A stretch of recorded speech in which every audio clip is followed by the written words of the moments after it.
أعوذ بالله من الشيطان الرجيم. بسم الله الرحمن الرحيم. الرحمن علم القرآن خلق الإنسان علمه البيان الشمس والقمر بحسبان والنجم والشجر يسجدان والسماء رفعها ووضع الميزان ألا تطغوا في الميزان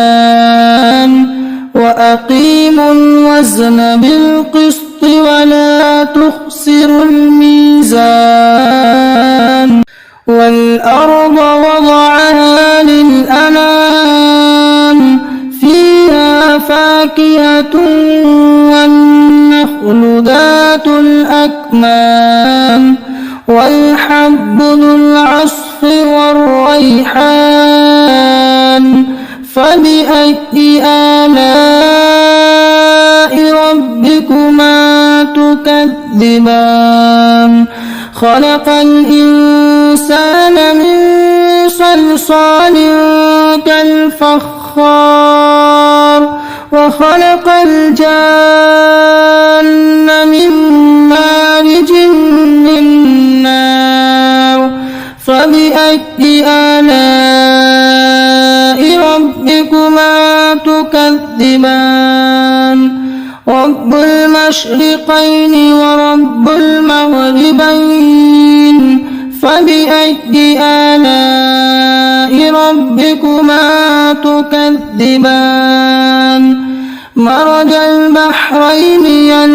يلتقيان بينهما برزخ لا يبغيان فبأي آلاء ربكما تكذبان